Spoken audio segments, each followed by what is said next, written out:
Okay everyone, good morning. तो हम लोग अपना लास्ट क्लास में अकाउंटिंग स्टैंडर्ड का कार्यक्रम को स्टार्ट किए थे। उसमें लास्ट क्लास में मैंने आप लोग के साथ में जो आपका इंट्रोडक्शन टू एस है इसको लेकर मैंने बता दिया था।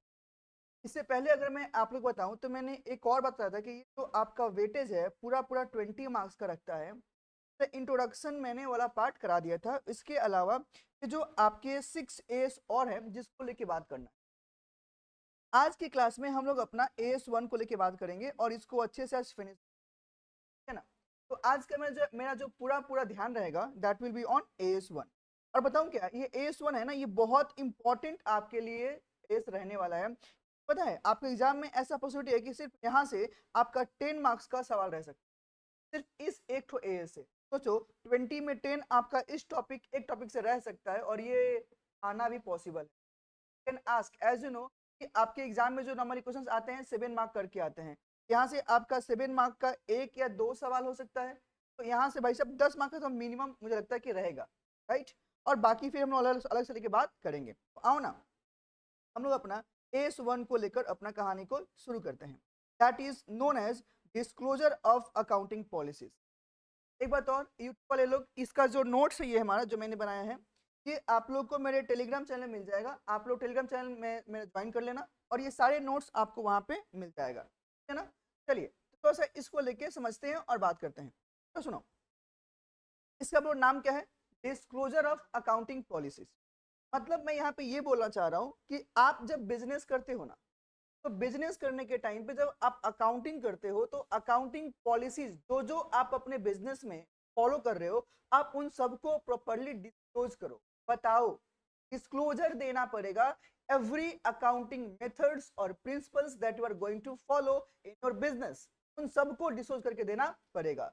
अब सोचो नॉर्मली अगर मैं बताऊं तो अकाउंटिंग पॉलिसी जो है ना ये दो इंपॉर्टेंट काम के लिए देखा जाता है। एक आता है कि भाई साहब जब तुम अकाउंटिंग रिकॉर्ड्स अपना प्रिपेयर कर रहे हो, दूसरा प्रेजेंट कर रहे हो। तो while preparing and presenting, while क्या preparing and presenting accounting policy जो आप फॉलो कर रहे हो, इन दोनों चीजों को आपको डिस्क्लोजर देना पड़ेगा, उसको लेकर यहाँ पे बात किया जाता है। अगर तुम इसका इंट्रो देखो ना, अगर तुम ध्यान से देखो ना, this standards deals with disclosure of accounting policies, right, followed in क्या preparing and presenting financial statements. इसका जो मेन कीवर्ड है बोलो क्या है, यहाँ पे जो मेन कीवर्ड है वो ये है प्रिपेयरिंग एंड क्या प्रेजेंटिंग फाइनेंशियल स्टेटमेंट्स। हाँ कि ना। एक बात और बोलो क्या वाला डिस्क्लोजर कौन सा, सिग्निफिकेंट अकाउंटिंग पॉलिसीज। अब अकाउंटिंग पॉलिसीज का मतलब क्या होता है, अरे वही ना आपका जो रूल्स मेथड्स जो आप फॉलो कर रहे हो व्हाइल क्या डूइंग योर अकाउंटिंग, तो उन सबको आपको प्रॉपरली डिस्क्लोजर देना पड़ेगा। आप लोग बैलेंस शीट तो बनाए होंगे, तो बैलेंस शीट आप लोग नीचे में नोट्स देते हो, नोट्स अकाउंट्स, तो नोट्स अकाउंट्स देते हो ये क्यों देते हो भाई साहब, डिस्क्लोजर ही तो दे रहा ना कि हाँ जी ये जो मैंने आइटम डाला है इसको मैंने कैसे कैलकुलेट किया, कैसे आया है, कौन से बेस पे आया, उसको डिस्क्लोज किया जाता है। तो ये आपको वहां देखने को मिलता है।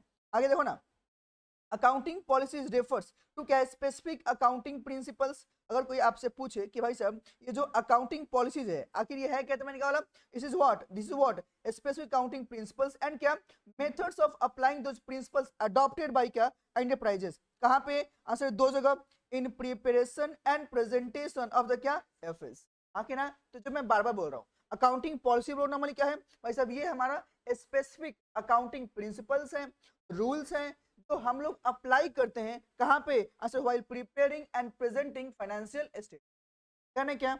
आगे देखो, the view presented in the FS of an enterprises of its state of affairs and of the क्या profit or loss can be significantly affected by the क्या accounting policies or followed in the क्या preparation and presentation of the FS। मतलब क्या देखो ना, यहाँ पे ये भी बोलना चाह रहे हैं कि भाई साहब जितने भी इंटरप्राइज है ना वाइल प्रिपेयरिंग अपना एफएस जब ये नॉर्मली बनाएगा तो मे बी अगर आपने different different accounting policy adopt कर लिया या अलग आपने अडॉप्ट कर लिया तो इट मे बी पॉसिबल कि इसका इफेक्ट डायरेक्टली आपके बैलेंस शीट और आपके पीएल पे आए।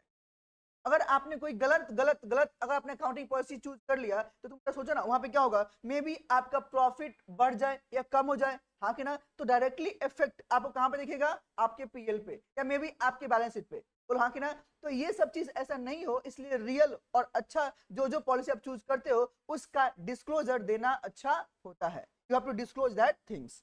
आगे देखो, the accounting policies follow vary from के इंटरप्राइजेस टू इंटरप्राइजेस। अब सोचो ना, ये जो अकाउंटिंग पॉलिसी है क्या सारे इंटरप्राइज के लिए सेम रहेगा क्या? आंसर है ना ना ना, एकदम भी नहीं। इंटरप्राइजेस बाय इंटरप्राइजेस हर कंपनी के लिए अलग अलग अकाउंटिंग पॉलिसी अडॉप्ट किया जा सकता है। मतलब क्या, सोचो ना, अगर कोई टेक्सटाइल्स बिजनेस में है तो वो जो अकाउंटिंग पॉलिसी अडॉप्ट करेगा, या कोई अगर मान लो आयरन फैक्ट्री के लिए काम करता है वो जो अकाउंटिंग पॉलिसी फॉलो करेगा, क्या दोनों सेम होगा क्या? नहीं, दोनों अपना अलग अलग फॉलो कर सकता है। वही चीज बोलना चाह रहा है कि जो आपका अकाउंटिंग पॉलिसीज है इंटरप्राइजेस बाई इंटरप्राइजेस या एंटिटी बाई एंटिटी ये चेंज हो सकता है और ये वैरी भी करेगा, सबके लिए सेम नहीं रहता है।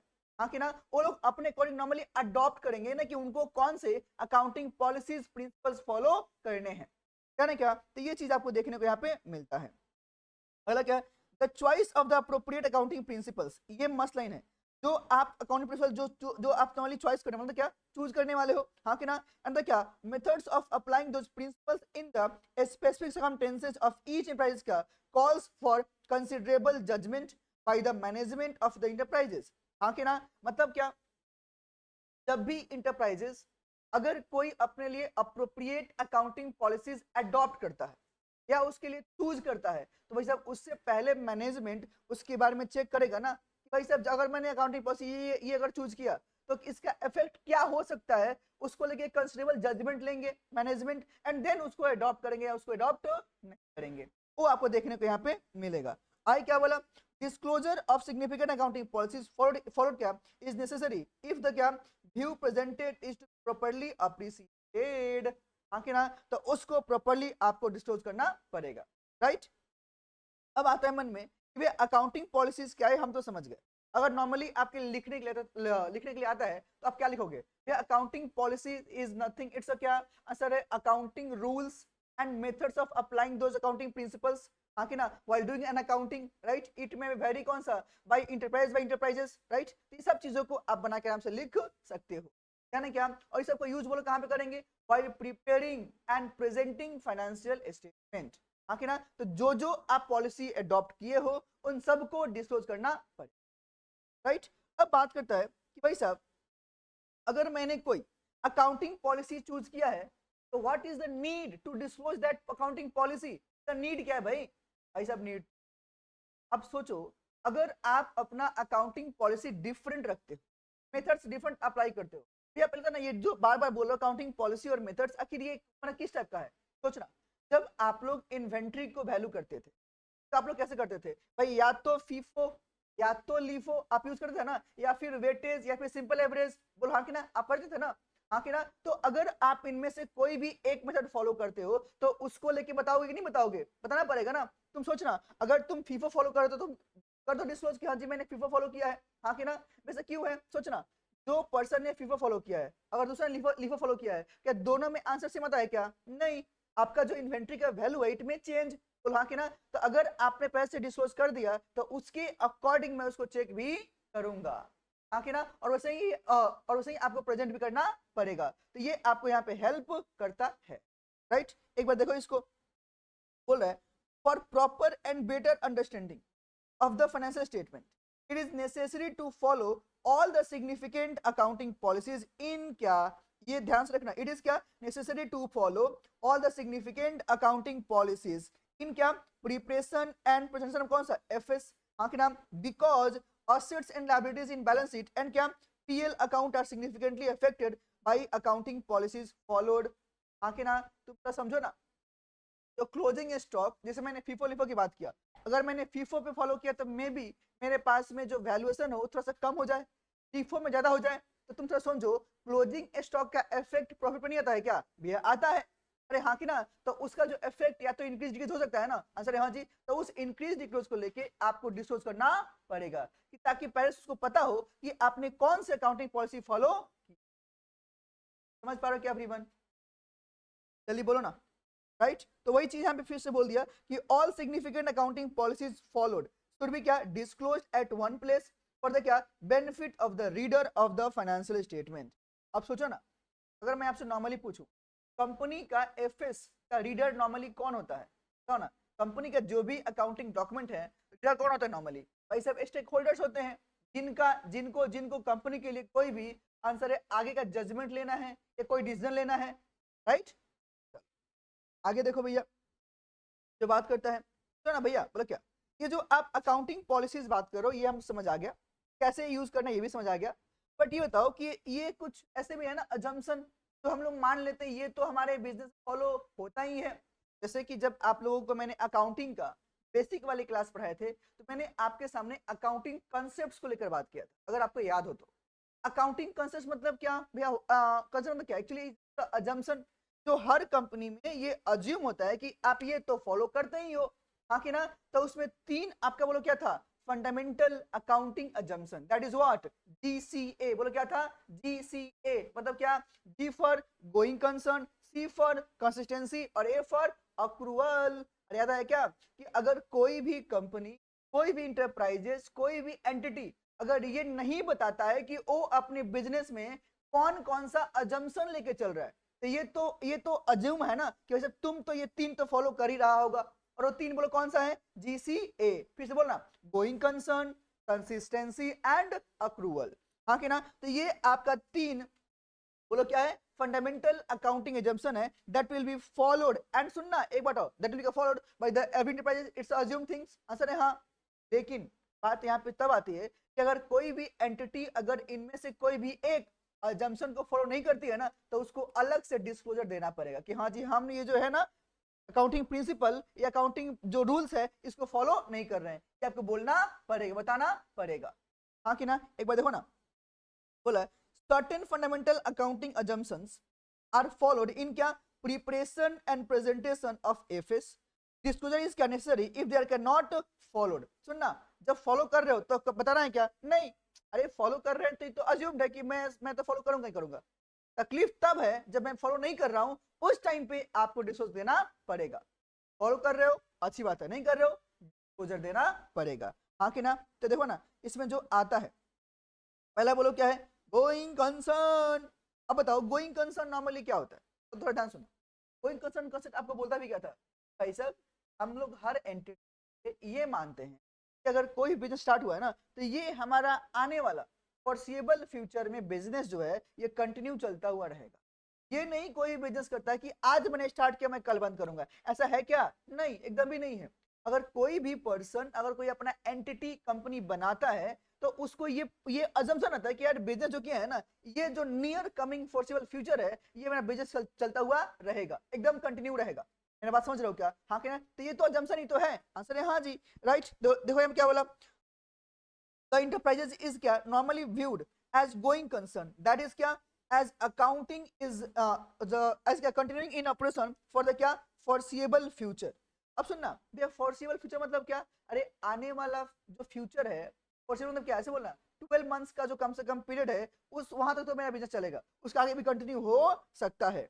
ऐसे समझने की बात और कि कंपनी आने वाले टाइम पे लिक्विडेट या वाइंड अप नहीं होने वाला है, जो बिजनेस है ना ये कंटिन्यू चलता हुआ जाएगा, हम इसको वाइंड अप नहीं करने वाले हैं, सिंपल सी बात है, right. It is assume that the क्या का has neither the intention not the क्या नेसेसिटी ऑफ लिक्विडेशन, आके ना मतलब क्या, कंपनी को ना तो यहाँ पे इंटेंशन है कि कंपनी को बंद करना है और ना उसको ऐसा कुछ दिक्कत है, प्रॉब्लम है कि उसको बंद करना है, वो अपना कंटिन्यू चलता हुआ लेके चलेगा, हाँ कि ना। और क्या of curtailing materiality the scale of operation, right. तो सिंपल सी बात है, गोइंग कंसर्न मतलब क्या, एक ऐसा अजम्पशन जो ये बताता है कि कोई भी बिजनेसमैन एक बार जो बिजनेस स्टार्ट कर लिया वो ये सोचता है कि जो मेरा बिजनेस है जब तक है जहान चलता हुआ जाएगा, ये बंद होने वाला नहीं, हाँ कि ना।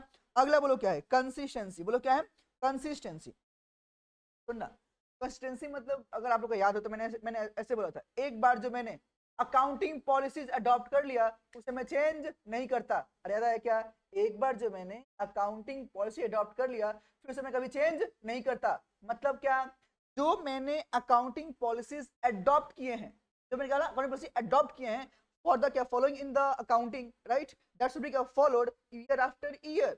वो हर साल में कुछ नया हम लोग पॉलिसी अडॉप्ट करेंगे क्या, नहीं, एक बार जो मैंने फॉलो कर लिया वही पे फॉलो होता हुआ रहेगा, उसमें चेंज नहीं आएगा, सिंपल सी बात है, राइट। वही तो बोला, इट इज अज्यूम दैट क्या, the accounting policies are consistent from क्या वन पीरियड टू अनदर, हाँ कि ना? तो जो जो जो मैं अकाउंटिंग पॉलिसी इस साल फॉलो कर रहा हूँ ना, वही पॉलिसी मैं अगले साल भी फॉलो करने वाला हूँ, उसको मैं बार बार चेंज नहीं करता। क्या कंसिस्टेंसी ब्रेक करने कोई ऑप्शन है? बोला हाँ। तो आप कहना कंसिस्टेंसी कि जनरली आपका तीन केस में ये आपका ब्रेक हो सकता है। नॉर्मली ब्रेक नहीं होता, बट हाँ 3 केसेस है ना जहां पे आप ब्रेक कर सकते हो। ये कब कब? तो सुनना, पहला पहला पहला अगर आपका अकाउंटिंग स्टैंडर्ड बोले तो, बोलो ना, क्या बोला? अगर आपका पहला आपका एस बोले तो, अगर आपका एस पहले से ही बोल रहा है कि यार ये सुनो ना, आपको ना अपना अकाउंटिंग पॉलिसी जो है आपको चेंज करना पड़ेगा। आप इन्वेंटरी के लिए फीफा फॉलो कर रहे हो ना? बोला हाँ। आप उसको लिखो में चेंज कर दो ना। बोलो हाँ कि ना? तो आपको चेंज करना पड़ेगा। कब? अगर आपका एस बोलेगा तो। दूसरा दूसरा दूसरा अगर आपका इंस्टीट्यूट बोले तो, मतलब क्या? अगर आपका लॉ बोले तो भी आपका कंस्टिट्यूंसी को चेंज करना पड़ेगा।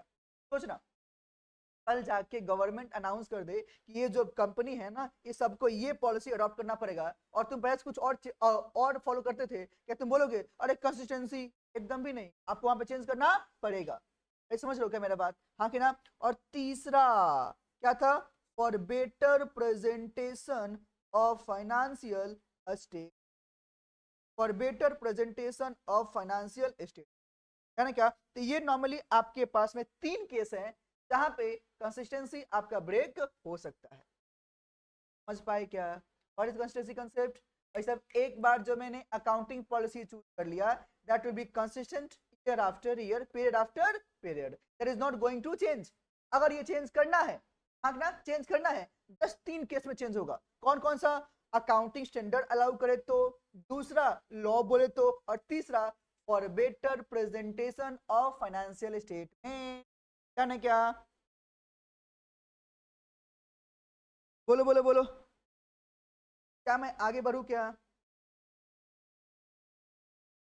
आप लोग समझ आ रहे हैं ना everyone?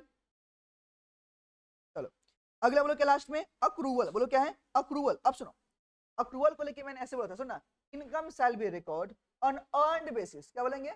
Income shall be record on earned basis, but expense shall be record on the incurred basis. मतलब क्या?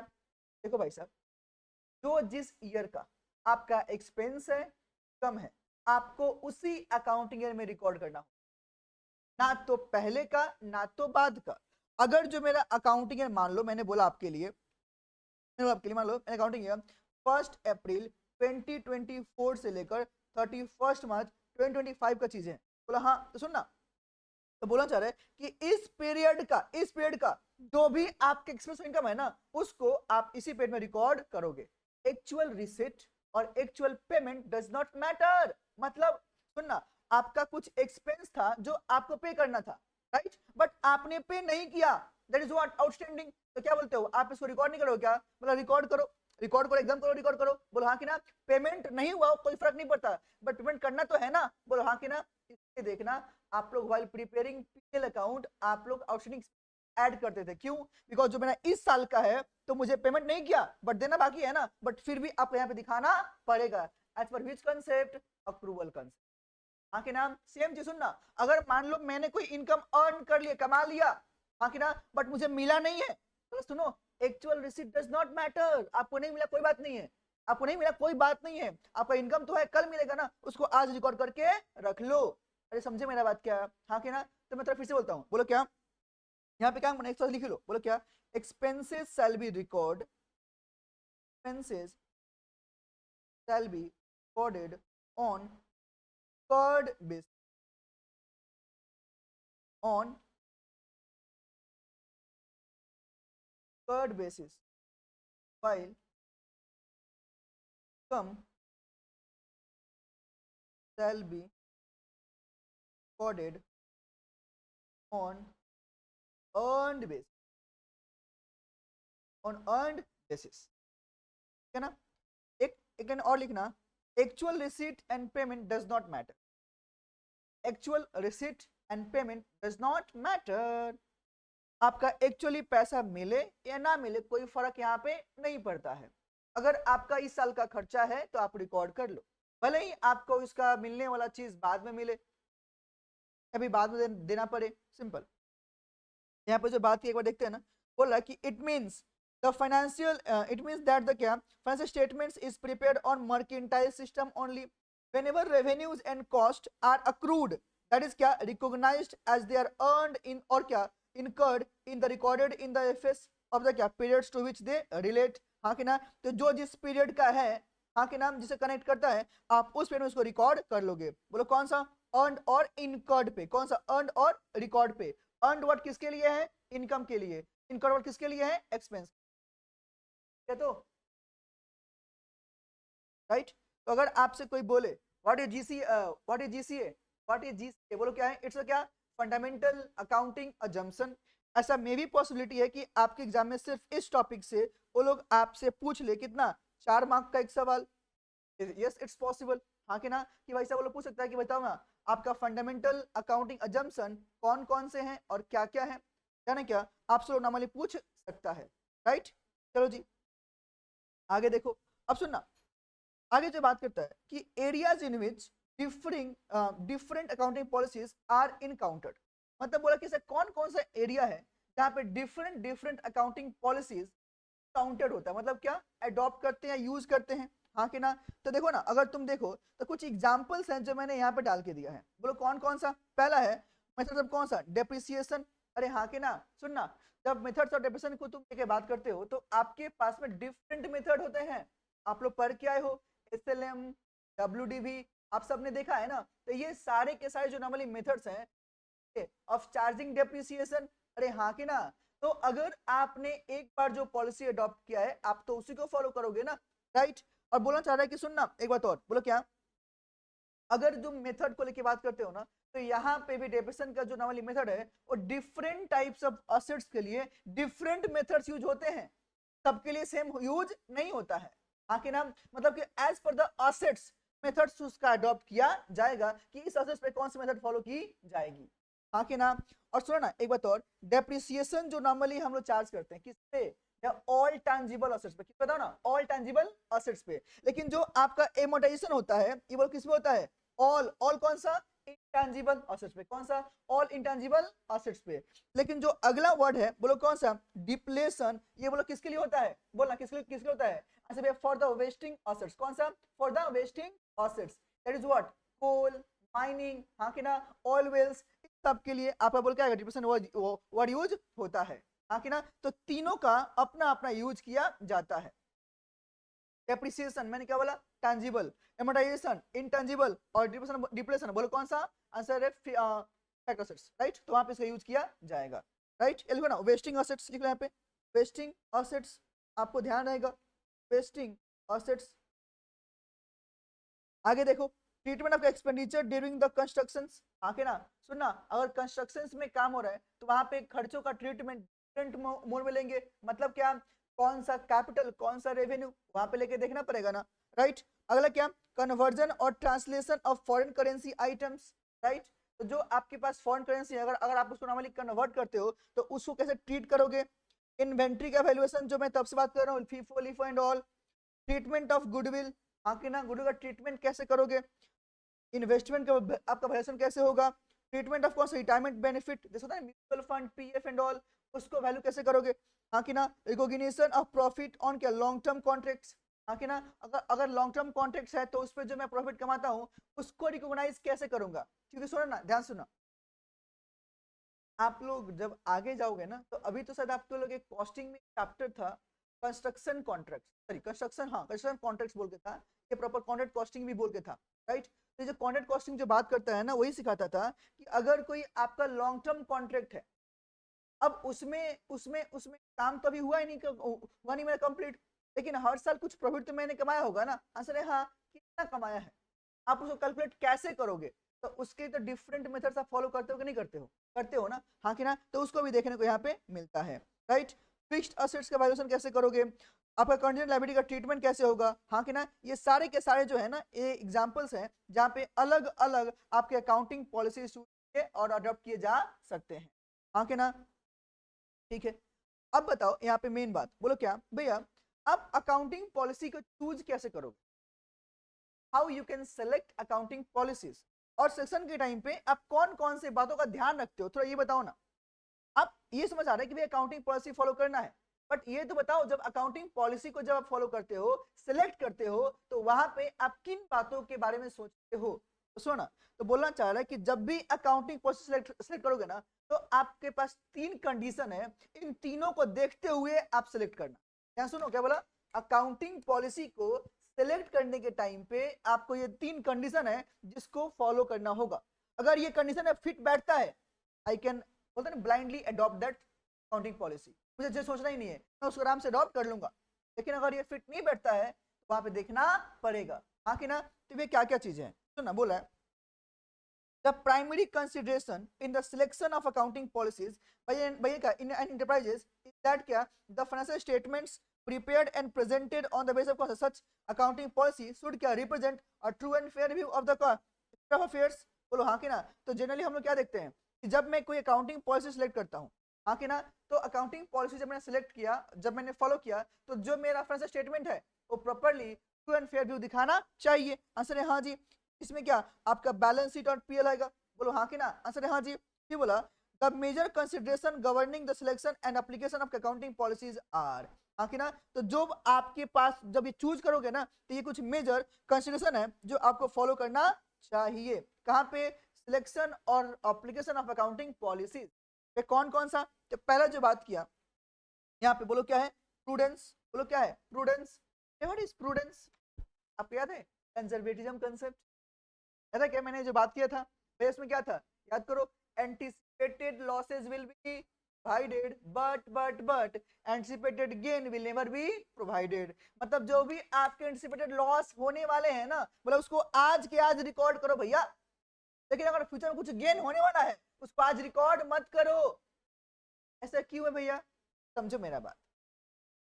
आज आपके पास मैं आके बोल, एक कंपनी के मालिक, आपको पता है आने वाला 1 महीना में आपको 10 लाख का प्रॉफिट कमा के देने वाले हैं। तो अगर उसने आके मुझे बोल दिया और 1 महीने बाद हम बोला ए ला 10 लाख का प्रॉफिट, सॉरी सर इस बार तो इस बार तो लॉस हो गया, सोचो उसको तुम छोड़ दोगे? अरे हाँ कि ना, उसको तुम छोड़ दोगे क्या? नहीं। वही चीज बोलना चाह रहा कि अगर कुछ दिख रहा है गेन होने वाला है ना, उसको आज आप मत बताओ, उसके डिडा पीटो ही मत, हाँ कि ना। लेकिन अगर कुछ लॉस होने वाला है ना, उसको डिडा पीट दो कि हाँ जी ये लॉस होने वाला है, हाँ कि ना। और उसी लॉस के लिए तो आप लोग क्या करते थे? प्रोविजन बनाते थे, हाँ कि ना। वही चीज ये जो करते हो as per what? Prudence concept, हाँ कि ना। तो बोलना चाह रहा है ये चीज, जब भी तुम अकाउंटिंग पॉलिसी करते हो ना सिलेक्ट, तो देखना प्रूडेंस को फॉलो करना, हाँ कि ना, कि जो भी लॉस है ना आप उसको प्रोवाइड कर लेना, एंटीसिपेटेड लॉस को। लेकिन अगर कोई गेन है उसको प्रोवाइड मत करना, और उसके अकॉर्डिंग अकाउंटिंग पॉलिसी अडॉप्ट भी करना, हाँ कि ना। एक बार पढ़ो इसको। इन view of the uncertainty attached to future events, profits are not anticipated but क्या recognized only when क्या realized through क्या not necessarily in cash। मतलब सुना क्या बोला यहाँ पे कि जो आप प्रॉफिट्स तो जो देख के आप रिकॉर्ड करने वाले हो, जो कि एंटिसिपेटेड है, पहले बात तो आप उसको रिकॉर्ड मत करना। अगर आप रिकॉर्डाइज करते भी हो ना, तो तभी करना जब आपको पता हो कि इतना मुझे कैश रिकॉर्डाइज हो जाएगा, अगर नहीं है तो रिकॉर्ड मत करना। प्रोविजन का इज मेड फॉर ऑल क्या known liabilities and losses even though क्या the amount can not be determined. बोलो हाँ कि ना। सुनना, कल जाके मेरा लॉस होने वाला है, कल जाके मेरा बैड डेट होने वाला है, कितना होने वाला है? क्या मैं प्रॉपर्ली बोल पाऊंगा क्या? नहीं भैया, इट मे हैपन। अब कितना होगा मुझे तो आज भी नहीं पता है, हाँ कि ना। तो जो आपको पता ही नहीं है आप उसको रिकॉर्ड कैसे करके दिखाओगे? अरे मेरे बात समझ रहे हो क्या? राइट। तो वही चीज आपको यहाँ देखने को मिलता है, राइट। तो ये जो रेड वर्ड है ना मेरा, प्लीज थोड़ा ध्यान से इसको मार्क कर लो, ध्यान से इसको मार्क करके रख लो, ये आपको डिस्कस करना प्रॉपर्ली पड़ेगा, हाँ कि ना। और एक बार एक काम और करो ना, एक मेरा लाइन थोड़ा सा यहाँ पे नीचे लिख लो, आपको ध्यान रहेगा। नीचे एक मेरा लाइन यहाँ पे लिखो, एवरीवन लिखो ना, लिखो anticipated losses, anticipated losses will be provided,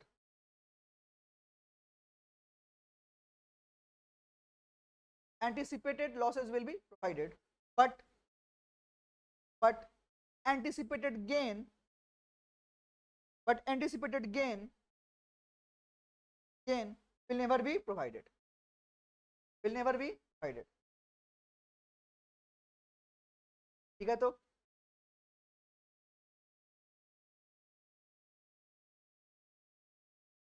अगर आपसे कोई बोले और एमसीक्यू आ जाए, प्रोविजन जो हम लोग बनाते हैं एज पर विच कंसेप्ट, विच अजम्पशन, तो क्या बोलोगे, वही प्रूडेंस, क्या बोलोगे, प्रूडेंस या कंजर्वेटिव, क्या है, प्रूडेंस या कंजर्वेटिज्म, क्या ना क्या, ठीक है। अगला जो यहाँ बात करता है, बोलो क्या है, सब्सटेंस ओवर फॉर्म, बोलो क्या है, substance over form. What is substance, बोला कि सब्सटेंस मतलब सच्चाई, और ओवर मतलब क्या, ऊपर, फॉर्म मतलब क्या, असल लॉ, मतलब क्या, सच्चाई ऊपर की लॉ ऊपर, बोला नहीं नहीं, सच्चाई ऊपर रहेगा, लॉ नीचे रहेगा, मतलब क्या भैया, क्या बोलना चाह रहे हो, सुनना, इसको समझने के लिए बगल में एक लाइन लिखो, रियलिटी ओवर लीगलिटी, लिखो ना, रियलिटी ओवर लीगलिटी, लिखो तो, reality over legality, reality over legality, मतलब ये सुनो, तुम मुझे बताना, यहाँ पे ये बोलता है ना, देखो भाई, अपने जब अकाउंटिंग करते हो ना, तो तुम सच को देख के तुम फॉलो करो, लॉ क्या बोलता है उसको थोड़ा सा एक बार के लिए भूल जाना, ठीक है ना, लॉ की बात हो सकता है तुम इग्नोर कर सकते हो, लेकिन जो सच्चाई है, रियल है, आप उसको पहले रिकॉर्ड करो, उसको देख के रिकॉर्ड करो, ये मतलब तो समझो, बात मुझे बताओ, अगर हम लोगों ने कोई कार परचेज किया है ईएमआई, ये भी मैंने कार परचेज किया, अब तुम मुझे बताओ, कार का मालिक कौन है, बताओ तो, अगर ईएमआई पे आप कार परचेज करते हो on the hire purchase basis, तो टेक्निकली कार का मालिक तो वो है जिसे आपने खरीदा है, मतलब कौन, सेलर। अरे बोलो हाँ कि ना, मैं मालिक नहीं हूँ, फिर नहीं, आप मालिक कैसे बन गए, आप मालिक तब बनोगे ना जब आपने उस कार का लास्ट ईएमआई पेमेंट कर दिया हो, अगर पेमेंट नहीं करते हो तो आप मालिक उसका नहीं बनोगे, ये बोलो क्या है, एज पर द लॉ, अरे एज पर द लॉ है ना, बोलो हाँ, पर तुम रियलिटी सोचो, कार किसके पास में है, के पास में, कार को चला कौन रहा है, मैं चला रहा हूँ, कार को ठोक कौन रहा है, मैं ठोक रहा हूँ, कार में पेट्रोल कौन डाल रहा है, मैं डाल रहा हूँ, सोचना, रियलिटी में मालिक का सारा मजा कौन ले रहा है, मैं ले रहा हूँ ना, बट गांव के नजरों में क्या है, अरे क्या है, ये नॉर्मली उसके लिए क्या है कि भाई कार तो कंपनी का है, आपके पास तो मालिक मिला ही नहीं, सोचना, कार अगर मैं यूज कर रहा हूँ तो क्या मैं उस कार पे डेप्रिसिएशन चार्ज करूँ कि नहीं करूँ, क्या मैं उसको अपने बुक्स में औसत मान कर रिकॉर्ड करूं कि नहीं करूं, ये करो, एकदम करो, हाँ कि ना, ये बात कौन बोलता है, सब्सटेंस ओवर फॉर्म, हाँ कि ना, तो वही बोला कि आप हमेशा जब अकाउंटिंग प्रोसेस सिलेक्ट करोगे ना, तो आप इस बात का भी ध्यान देना कि रियलिटी क्या है और लीगलिटी क्या है, हमेशा रियलिटी को तुम अपना फोकस करना, और क्या, अडॉप्टिंग अडॉप्टिंग क्या, अकाउंटिंग पॉइंट, समझा क्या, हाँ कि ना, तो भले ही मैं उस कार का मालिक नहीं हूं, लेकिन मेरे बुक्स में उसको मैं रिकॉर्ड भी करूंगा और मैं उस पर डेप्रेशन भी चार्ज करूंगा, क्या मैंने बात भेजे में गई क्या, एक बार पढ़ो इसको, क्या बात की यहाँ पे, सब्सटेंस ओवर फॉर्म, तो क्या बोला है, बोल रहा है the accounting treatment and present, accounting treatment and क्या, presentation in FS of transactions and events should be क्या, गवर्न बाय क्या, their substance and not merely by the कौन सा, लीगल फॉर्म, हाँ कि ना, तो आपका सिर्फ सब्सटेंस को देखो, नॉट नॉट क्या मेरली बाय द कौन सा, लीगल फॉर्म, हाँ कि ना, तो इस बात का ध्यान में रखना।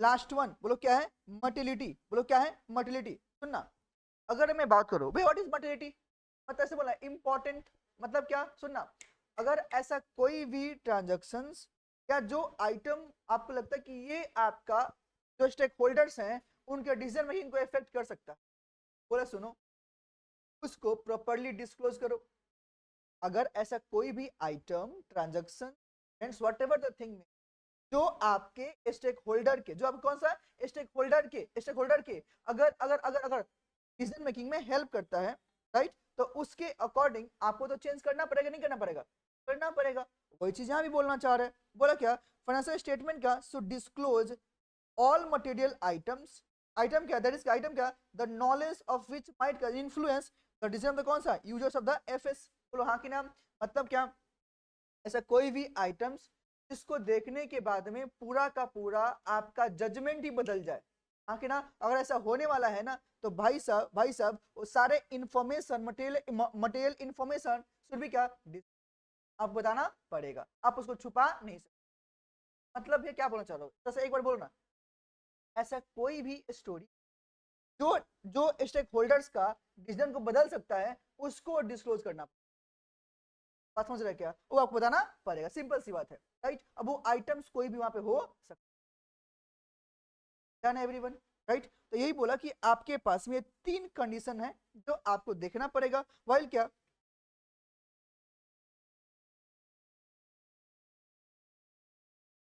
नहीं क्या, तो ये आपको यहाँ पे देखना पड़ेगा। चलो अब अगला जो है बात करता है भाई साहब, जो जो अकाउंटिंग पॉलिसी जो आपने चूज किया है, अब आपकी ड्यूटी बोलो क्या है भाई साहब, अब आप उसको यहाँ पे प्रॉपर्ली डिस्क्लोज कर दो, राइट। तो आइए ना इसको हम लोग अच्छे से एक बार इसे डिस्क्लोज करने की बात करते हैं। मैं बोलूंगा आप लोग पहले जो है ना 6 पॉइंट्स, एक बार आप लोग फटाफट इसको रीड करो जल्दी से, इसको अच्छे से एक बार रीड करो फटाफट, तब मैं इसको लेके आगे बात करूंगा।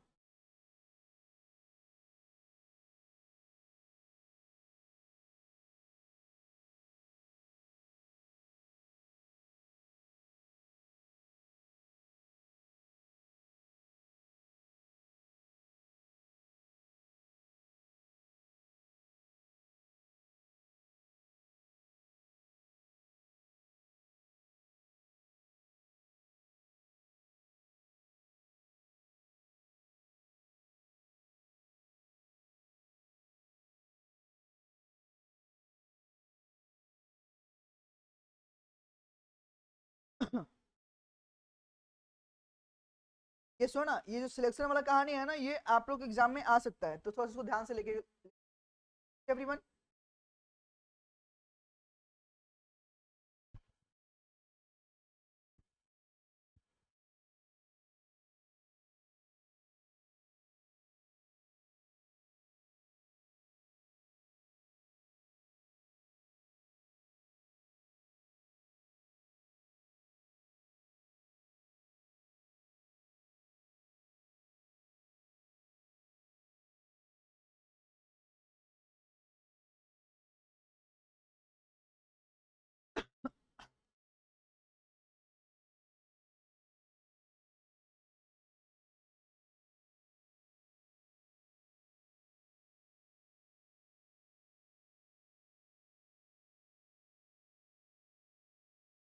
है ना क्या, देखो चलो अब सुना यहाँ पे डिस्क्लोजर ऑफ अकाउंटिंग पॉलिसीज, देखो ना यहाँ पे बोला to ensure proper understanding of FS, it is necessary that क्या all significant accounting policies adopted in the preparation and क्या presentation of FS should be क्या disclosed।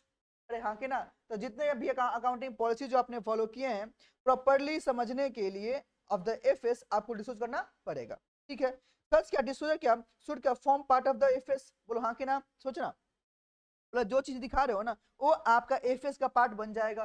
वे कैसे, नोट्स टू अकाउंट बताया ना आपको, नोट्स टू अकाउंट जो आप दिखाते हो, सोचो ना क्या ये एफएस का पार्ट नहीं है क्या, एफएस का पार्ट ही तो है।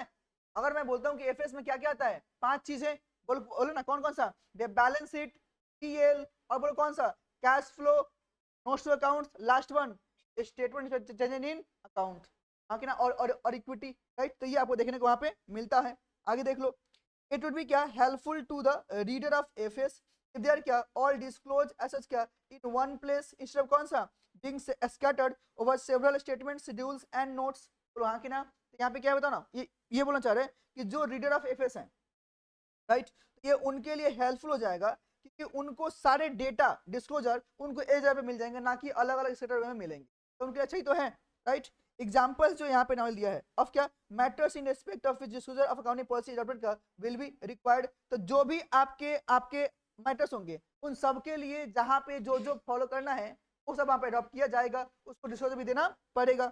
फिर बोला अगर कोई भी आप अकाउंटिंग पॉलिसी में चेंज करते हो, any change in an accounting policy which has क्या material effect should be disclosed, right। तो बोला कि अगर आप कोई भी अकाउंटिंग पॉलिसी चेंज करते हो ना और चेंज करने के बाद उसका मटेरियल इफेक्ट पड़ता है ऑन योर एफएस, तो उसको भी क्लोज करना पड़ेगा। The amount by which any item in the FS is affected by such change should also be क्या disclosed to the extent ascertainable, हाँ कि ना। तो यहाँ पे ये भी बोला कि कितना अमाउंट से आपका एफएस इफेक्ट होगा, चेंज होगा, ये भी आपको बताना पड़ेगा अगर ये आपका असर्टेनेबल है तो। where क्या such amount is not ascertainable wholly or in part in the क्या fact क्या should be indicated, right। तो बोला कि अगर आप अमाउंट डिस्क्लोज नहीं कर पाते हो कोई बात नहीं, तो उसका फैक्ट है ना वो आप डिस्क्लोज करके दे दो, बोलो हाँ कि ना, क्या चेंज हो रहा है। if a change is made in the accounting policies which has no material effect on the FS for the current period but which क्या is reasonably expected to have a material effect in later periods, the fact क्या such change should be appropriately disclosed. बोलो हाँ कि ना, तो बोला कि जो जो चेंज हुआ है दिखा दो यहाँ पे, सिंपल सी बात है, राइट। आगे बात किया, last one, disclosure of accounting policy और क्या चेंजेस देयरइन कैनॉट रिमेडी, और क्या रॉन्ग और inappropriate treatment of the item in the accounts. ये सबसे इंपॉर्टेंट पॉइंट है और ये लाइन सबसे इंपॉर्टेंट है, तो ध्यान सुनना। बोलो क्या, अगर आपने अपने बिजनेस रॉन्ग अकाउंटिंग फॉलो कर लिया या रॉन्ग ट्रीटमेंट कर लिया, क्या तुम अपना रॉन्ग ट्रीटमेंट और रॉन्ग अकाउंटिंग का डिस्क्लोजर देके बच सकते हो क्या? नहीं नहीं नहीं नहीं नहीं, एकदम भी नहीं। क्या मतलब, क्या बोलना चाह रहे हो? सुनना, मैंने कोई अकाउंटिंग करने में कांड किया है, गलती किया है, और पता है उस गलती के लिए मैंने डाल दिया डिस्क्लोजर। आप तो बोले हो ना कि हर जगह जो पॉलिसी फॉलो किया है तुम डाल दो अपना डिस्क्लोजर। तो बोलता है सुनो, हर चीज अगर कुछ गलत अकाउंटिंग करते हो तो उसका उपाय डिस्क्लोजर नहीं है, हाँ कि ना। अगर आप लॉ में ही कांड कर दिए हो, रूल्स को ही फॉलो नहीं किए हो, तो उसका डिस्क्लोजर से काम नहीं चलने वाला है, उसको करेक्ट करके देना पड़ेगा। वही चीज बोला कि जो डिस्क्लोजर ऑफ अकाउंटिंग पॉलिसी है, अकाउंटिंग पॉलिसी का, और चेंज देयरइन कैनॉट क्या रिमेडी और रॉन्ग और इनएप्रोप्रिएट ट्रीटमेंट। बोला हाँ कि ना, आपने ट्रीटमेंट ही गलत कर लिया, राइट, तो उसका रिमेडी डिस्क्लोजर नहीं हो सकता है। जैसे मैंने कैपिटल को रेवेन्यू मान के ट्रीट कर लिया, तो मैंने गलती किया है ना, अरे हाँ कि ना, तो गलती है कि नहीं है? गलती है। क्या मैं इसके लिए डिस्क्लोजर देके बच सकता हूँ क्या? बोला ना, एकदम भी नहीं, आपको पूरा पूरा बातें बताना पड़ेगा, हाँ कि ना। तो रॉन्ग चीज के लिए डिस्क्लोजर अलाउड नहीं है, एकदम भी नहीं, राइट। चलो अब यहाँ पे कुछ सवाल है, यहाँ पे दिया हुआ है, राइट। एक बार थोड़ा सा इसको पढ़ते हैं, ठीक है ना, तो इसको पढ़ते हैं तो सवाल आपके एग्जाम में आ सकते हैं, इस तरह से आ सकते हैं। एक बार थोड़ा सा ध्यान से देखते हैं। देखो बोल रहा है Jeevandeep limited had made a right issue in 2021, ठीक है। The offer document to its members, it had क्या projected a surplus of rupees कितना, 40 करोड़। अच्छा जी, ठीक है, इनके पास सरप्लस मतलब क्या, वही प्रॉफिट जो यहाँ पे दिया है कितने का, 40 करोड़ का, during the accounting year to be ended on क्या 31 मार्च 23, ठीक है।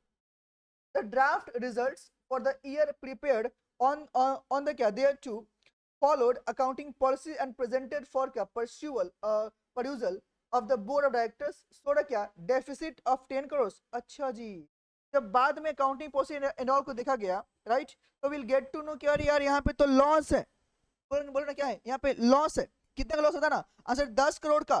तुम सोचो यहाँ पे तुम प्रोजेक्ट कर रहे हो कि मेरे पास प्रॉफिट कितने का, 40 करोड़ का है, राइट, बट आपने यहाँ पे क्या दिखा दिया, 10 करोड़ का लॉस।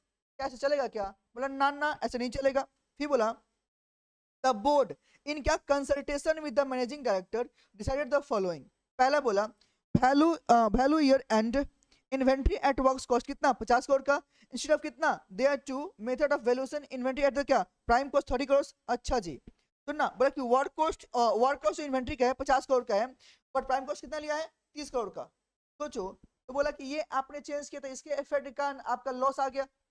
बोला भाई साहब सोचो, एक बात मुझे बताओ, इन्वेंट्री जब वैल्यू करते हैं तो इसके लिए रूल क्या है भाई साहब, कॉस्ट और एनआरवी व्हिच इज लोअर पे रिकॉर्ड करते हैं, हाँ कि ना। तो इसका प्रॉपर्ली रीजन डालना पड़ेगा, और सुनो इसका इफेक्ट डालना पड़ेगा कि कितना से प्रॉफिट पे ये इफेक्ट कर सकता है, राइट। और यही सब सवाल आपके लिए बन के आएंगे। तो अगर तुम देखो ना, तो मैं बोलूंगा ये पहला पॉइंट रीड करो, ध्यान से आप समझ जाओगे। देखो ना, till last year it was the क्या practice of following inventory at prime cost, but during the year same was about at कितना, वर्क्स कॉस्ट। तो जो आपका प्रैक्टिस था आप तो उसी को फॉलो करोगे ना, प्राइम कॉस्ट वाला, और आपने अपने मन से अगर चेंज कर लिया तो उसका इफेक्ट आएगा ना। आंसर यहाँ डी, तो क्या बोला, due to this change in the closing inventory का वाज वैल्यू कितना, 50 करोड़, अकॉर्डिंगली प्रॉफिट कितना हो गया, इंक्रीज बाय कितना, 20 करोड़।